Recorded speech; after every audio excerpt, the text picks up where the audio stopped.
Et quand la tristesse arrive, je sais tu es là, toujours près de moi.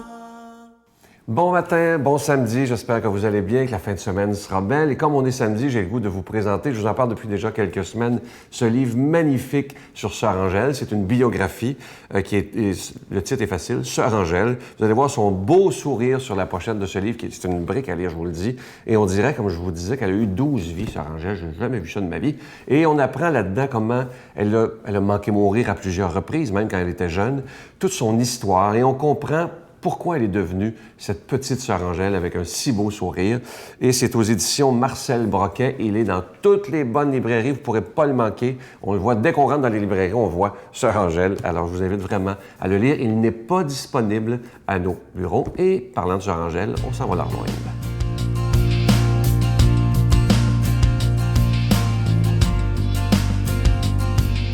Mais bonjour! Alors, je vous souhaite une belle journée. Je pense que c'est même la journée des morts, vous savez, mais c'est la journée que les deux, on a toujours, des fois c'est triste, des fois il y a la température n'est pas comme on veut, mais faites-vous-en pas. Moi, je me dis, vous savez, on a pris l'exemple comme la mort, c'est comme un petit libellule, c'est comme la lave même d'un verre de soie. Vous voyez, c'est toutes des personnes, mais c'est des animaux qui, on dit, sont morts. Mais ils ne sont pas morts, ils sont en attente, ils sont tout simplement transformés. Et quand on se transforme en soi, c'est comme ça, c'est une vie nouvelle. Si on regarde, comme j'ai dit, les bellules, que c'est une petite lave qui reste par-dessus le maraîcher. Et les gens se posent la question, mais qu'est-ce que c'est cette affaire? Qu'est-ce que c'est? Qu'est-ce que c'est? Mais dans le fond, elles cherchent la vie, mais la vie différente. On cherche toute une vie différente. Mais il y a une vie différente. Après la mort, c'est pas fini. C'est la continuité de l'esprit. Et à ce moment-là, regardez, c'est comme la lave, elle monte vers, comme on dit, vers le ciel, vers quelque chose. Et nous, c'est la même chose. On monte vers une autre vie, mais une vie beaucoup plus spirituelle, beaucoup plus puissante, beaucoup plus présente. Et quand je vois que les personnes demandent toujours « Ah, il faut que j'ai pris ma mère, il faut que j'ai pris mon frère », ils prient toujours ceux qui sont disparus. Mais dans le fond, ils sont plus présents. Et voilà, même une lave, à un moment donné, elle éclore, elle cherche la lumière toujours plus haut, et se forme un petit libellule qui s'en va partout. Et des fois, on voit pas ça, mais c'est nous la même chose, c'est notre esprit qui se promène un peu partout, mais qui a toujours cette petite lumière pour aller davantage toujours plus loin, vers quelque chose de grand, vers quelque chose d'immortel. Et ça, pour moi, je regarde la nature et je vois l'exemple de tout ce beau, comme un papillon, c'est la même chose. Vous voyez ce papillon qui s'en va partout, de fleur en fleur, et il nous annonce quoi? La vie et tout ce qu'il faut pour vivre. Notre Père qui es aux cieux, que ton nom soit sanctifié, que ton règne vienne, que ta volonté soit faite sur la terre comme au ciel. Donne-nous aujourd'hui notre pain de ce jour. Pardonne-nous nos offenses, comme nous pardonnons aussi à ceux qui nous ont offensés. Et ne nous soumets pas à la tentation, mais délivre-nous du mal, car c'est à toi qu'appartiennent le règne, la puissance et la gloire, pour les siècles des siècles. Amen. Un acte d'amour pour Noël. Les Résidences Soleil sont fiers d'offrir un appartement entièrement meublé sans frais et ce, à vie dans l'une de ces 14 résidences du Québec. Vous connaissez une personne pour qui ce cadeau exceptionnel ferait toute la différence? Écrivez-nous en quelques lignes à l'adresse suivante ou par courriel pourquoi la personne de votre choix ou vous-même devrait se mériter cet appartement sans frais pour le reste de sa vie. Imaginez vivre la période du bel âge sereinement et en toute sécurité dans l'une des 14 Résidences Soleil du Québec. Les inscriptions ont lieu du 15 septembre au 15 novembre 2013.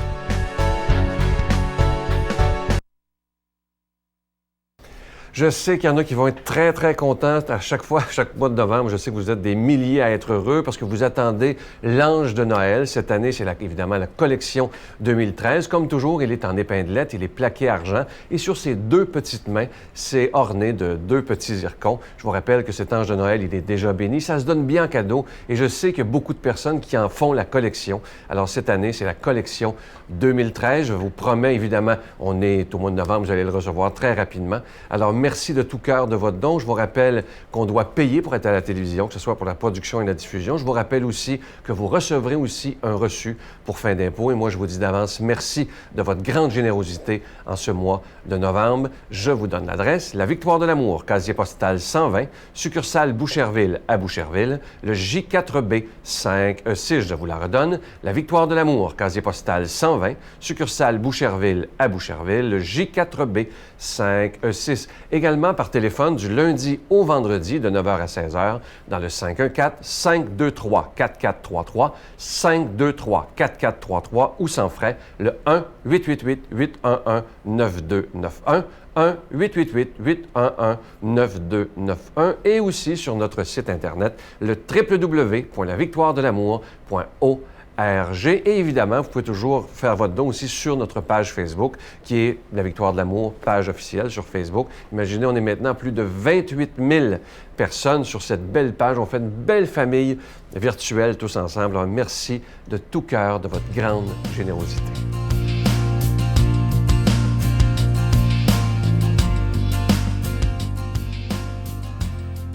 Mon Dieu, donnez-moi la sérénité d'accepter les choses que je ne peux changer, le courage de changer les choses que je peux et la sagesse d'en connaître la différence.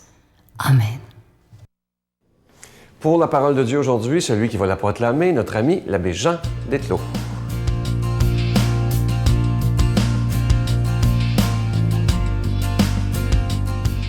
Bonjour, je vous fais lecture de l'Évangile selon saint Jean.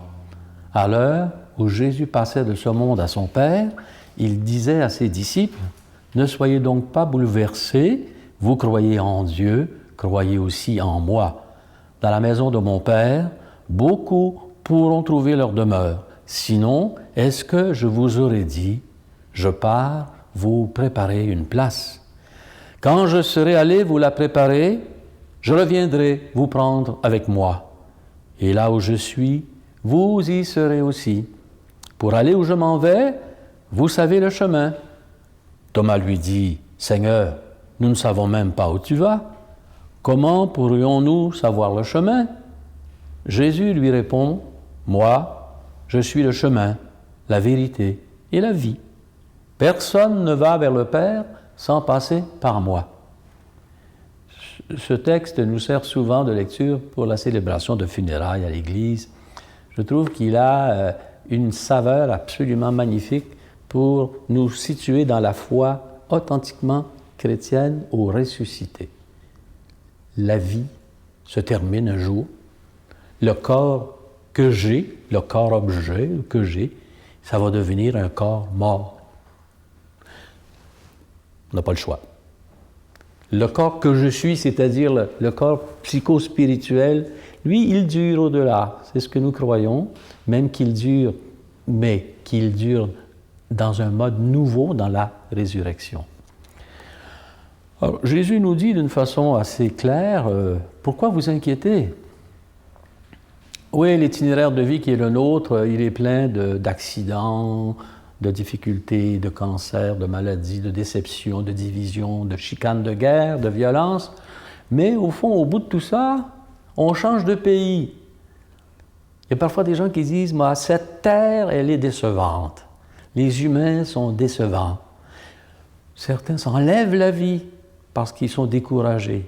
Ils veulent aller ailleurs. Bon, cet ailleurs, c'est chez le Père. Et à chaque fois, je me figure quand quelqu'un arrive à la fin de sa vie plein d'angoisse. Est-ce que j'ai vécu une vie correcte? Est-ce que je vais me faire chauffer un petit peu au purgatoire? Tu sais, on a des images un peu de terreur face à la mort. Alors qu'au fond, il faut développer, avec ce que Jésus nous dit, davantage la confiance. davantage l'espérance.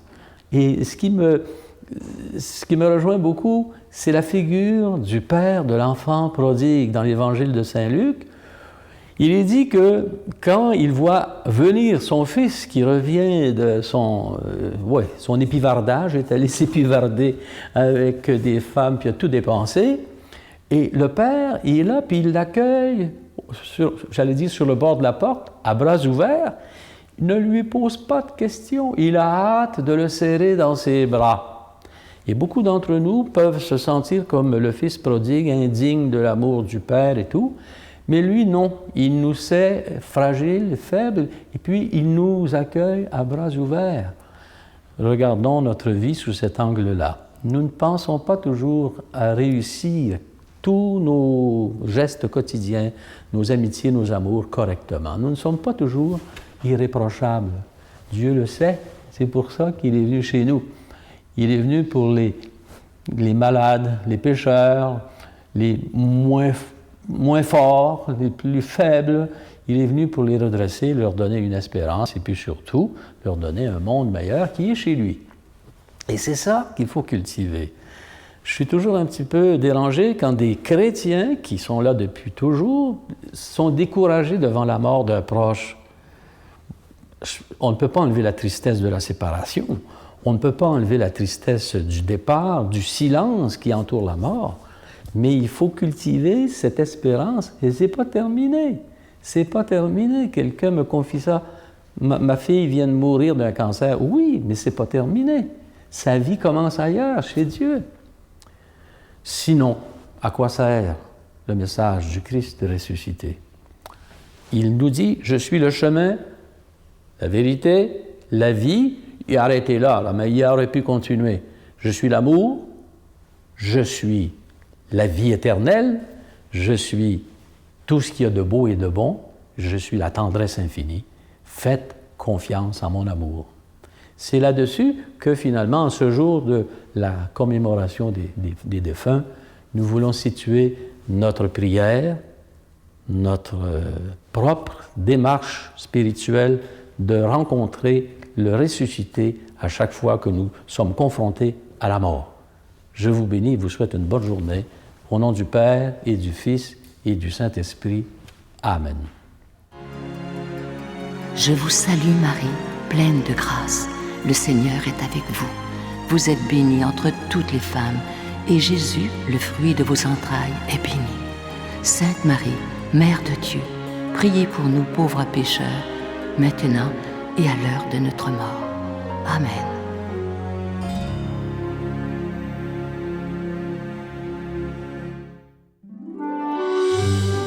La Victoire de l'amour vous invite à vivre un pèlerinage en Italie à la rencontre de Saint François d'Assise et du pape François, en compagnie de l'abbé Robert Lemire et de Sylvain Charon. Nous visiterons Assise, Florence, Cassia, Orvieto et Rome. Nous assisterons aussi à une audience générale en compagnie du pape François au Vatican, du 25 mai au 5 juin 2014. Informations et réservations, voyage intermission au 514-288-6077. Sans frais, 1-800-465-3255.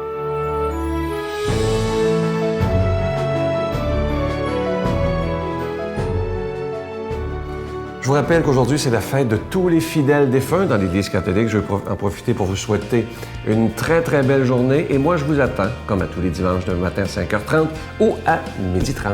Bye! Quand il y a des épreuves de taille de ce genre-là, surtout des meurtres, parce que c'est quelque chose qui est inacceptable. Et vous voyez, moi-même, je n'accepte pas le meurtre. Hein? Mais quand tu vis ce genre de choses-là, il y a des stigmas. Et tu te sens jugé par les gens.